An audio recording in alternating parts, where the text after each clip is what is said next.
Welcome to the Deep Dive. We're your shortcut, helping you cut through all the noise. You know that feeling, don't you? First thing in the morning, maybe even before your eyes are fully open, your hand just reaches for the phone. You're scrolling, checking, maybe responding. Then it's the tablet with breakfast, the laptop all day for work, those little pings from your watch. I mean, for so many of us, hours, actual hours, just disappear into these screens every single day. That phone can be a dastardly thing sometimes. So today we're diving deep. We're looking at how this constant, digital barrage really impacts our attention, our ability to just focus. Our mission here is to unpack some surprising insights, maybe some practical strategies for you to get back some control over your focus.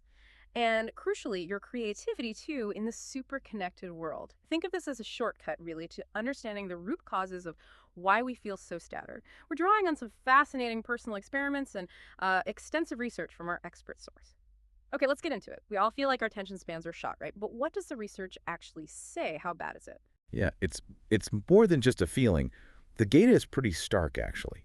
When people are working, say, at a computer, and their phone is nearby, they tend to focus on one thing for just about 40 seconds, average, before switching. 40 seconds. Wow. And if you add in things like Slack, those communication tools, it drops even lower, down to about 35 seconds. 35 seconds. Yeah.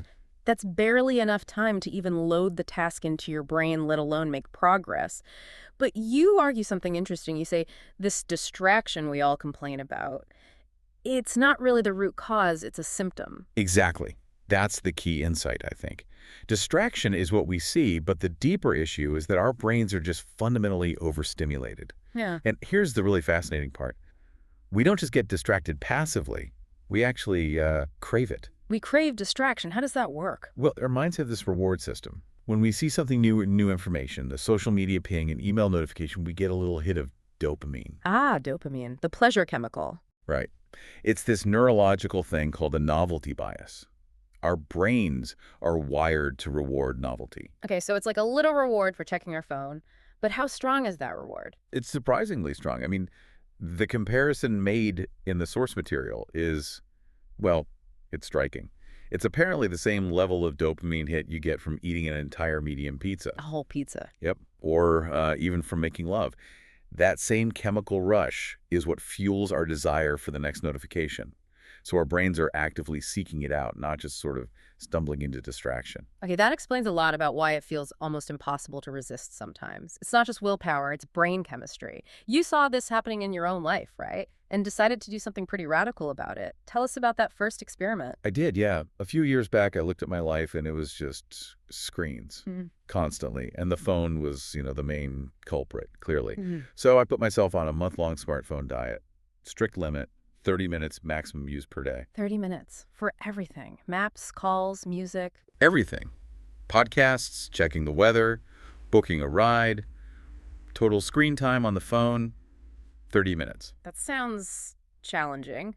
What was the adjustment like? How long did it take to adapt to that lower level of stimulation? Oh, the first week was definitely noticeable. There's a real adjustment period. My brain felt almost itchy wanting that input.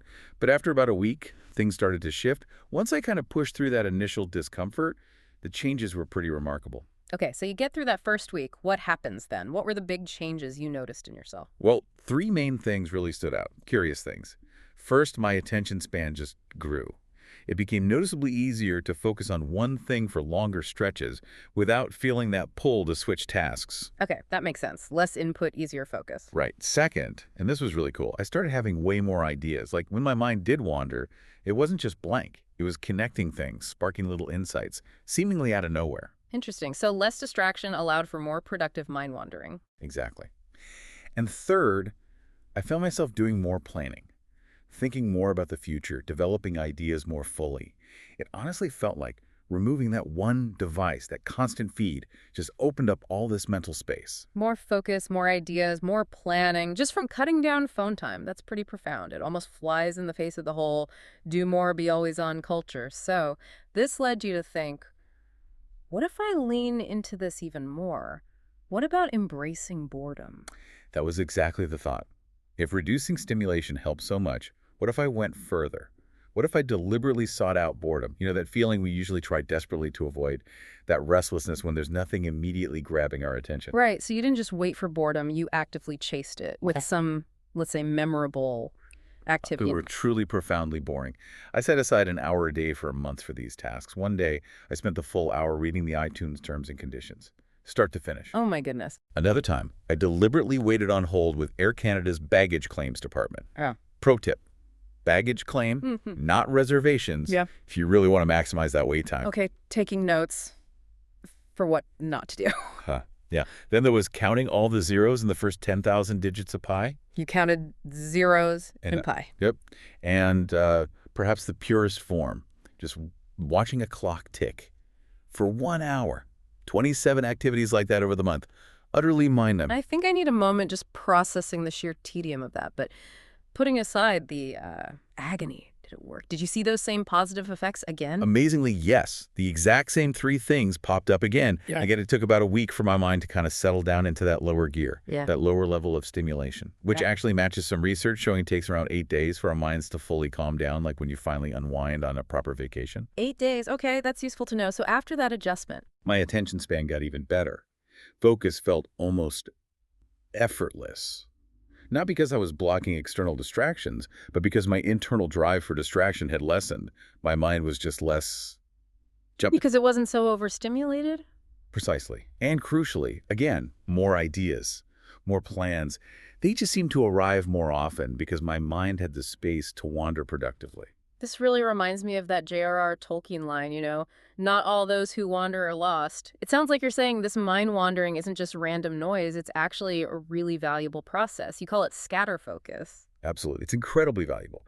Think about it when your best ideas usually hit you. Definitely not staring at a spreadsheet, usually in the shower, or maybe going for a walk. Exactly. It's when you're not laser focused on the problem. Your attention is sort of diffuse, allowing your mind to make these background connections between different ideas floating around. Ideas that just wouldn't connect if you were constantly forcing your focus onto one specific thing. That's scatter focus, deliberately letting your mind roam. I like that term, scatter focus. Uh. Okay, so when we do let our minds wander, when we scatter our focus, where does it actually go? Is it just thinking about lunch, or is there a pattern? Oh, there's definitely a pattern. It's not random at all. It's quite predictable based on research. When our attention rests, our minds tend to drift to three main areas: past, present, and future. We spend maybe 12% of that wandering time thinking about the past, often recalling ideas, maybe lessons learned. Okay. About 28% of the time, we're thinking about the present, but often in a productive way, like you're stuck on how to phrase a tricky email. You get up, walk to the kitchen, and suddenly the wording just clicks, right? Yeah. Your mind worked on it with a bit of space. Right. Yeah, that happens. But here's the really striking part. Our minds wander to think about the future almost half the time, about 48%. Wow, nearly half. More than past and present combined. Yeah, more than past and present combined. That's why you can basically plan out your entire day, have conversations in your head, solve future problems, all while you're just standing in the shower. It's called our mind's perspective bias. It's like this built-in future planning, idea-generating tendency. Our wandering mind is actually a planning machine. That changes how I think about daydreaming. So if this scatter focus is so valuable, how do we encourage more of it in our, busy, overscheduled lives? Can you give us some practical ways? Absolutely. The key is finding simple things that occupy your hands or body, but not your full attention. For me personally, it's knitting. I knit a lot on planes, trains, even before giving talks. It calms me down. And the ideas that come, seriously, I always keep a notepad right next to me when I'm knitting. Okay, knitting. What else? For those of us who aren't knitters. Well, taking a longer shower is a classic for a reason. Or even upgrading to a bath. Let yourself, soak, not just your body, but soak with your ideas. Simple things work too. If you're in an office, try just walking from one room to another without grabbing your phone. Just walk. See where your mind goes. Okay, leave the phone behind. Or just wait in line, like at the grocery store. Resist the urge to pull out your phone. Just stand there. Observe. Let your mind drift.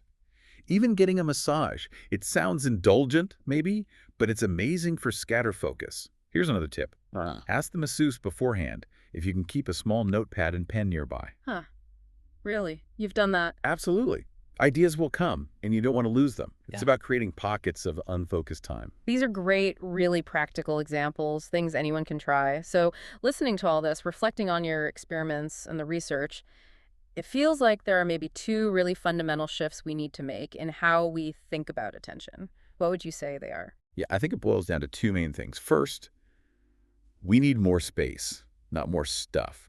We're obsessed with efficiency, cramming more in, optimizing every minute. But think about highway traffic. What allows traffic to flow smoothly? It's not just the speed limit, it's the space between the cars. Right. Tailgating causes jams. Exactly. Our work, our lives, our minds, they're the same. We need that space between the cars, the tasks, the inputs. That space is where mind wandering happens, where the best ideas and plans often surface. So create more space. More space, not more stuff. Yeah. Okay, I like that. What's the second shift? And the second big shift is understanding that distraction isn't really the enemy. It's not the root problem we should be fighting. Distraction is just a symptom A symptom of. of our minds being chronically overstimulated. If we really want to improve our focus, lasting focus, we need to treat the underlying condition, the overstimulation, not just swat away individual distractions like flies. That's a huge reframing. Stop blaming distraction. Start managing stimulation. It makes you think we've maybe been fighting the wrong battle. Okay, so to bring this all together for everyone listening, we have a bit of a challenge for you. For the next 2 weeks, just try it. Consciously try to make your mind a little less stimulated than usual. Don't make it drastic like counting zeros in pi, maybe. Yeah. But just less. And then simply notice. Notice what happens to your attention span. Notice if you have more ideas. Notice the quality of your focus. See what plans start bubbling up. And to help you do that, you can use the tools you probably already have. Use screen time limits on your phone, set up do not disturb times. Yeah. Try implementing some simple disconnection rituals, maybe daily, like no internet from, say, 8 p.m. to 8 a.m. Just unplug completely. Okay, a daily digital sunset. Or maybe a weekly one. My fiance and I, we have a technology Sabbath every Sunday, no screens. It really helps disconnect from the digital and reconnect with the physical world with each other. A tech Sabbath. I like that idea. And definitely rediscover boredom. Even just for 5 minutes. You don't need to call Air Canada, honestly. Just lie on the couch, stare out the window, see where your mind goes when it's not being fed constant input, and scatter your attention more deliberately. Take those phone-free walks between rooms. Wait in line, device-free, take that longer shower, build in those little moments. Because really, when you dive into this topic, one thing becomes incredibly clear, doesn't it? The state of our attention. That really determines the state of our lives. It truly does. Yeah. If life feels like a constant state of distraction, of overwhelm, of being pulled in a million directions, well, that's the accumulation of all those tiny, overstimulated, fragmented moments. But the flip side is also true. By becoming less stimulated, by giving our minds the calm and the space they need to wander and focus deeply, we don't just gain productivity or creativity, we gain clarity, we gain intention. We fundamentally live a better, richer life because of it. So maybe think about that today. How could managing your stimulation, inviting a bit more space, transform your own daily experience?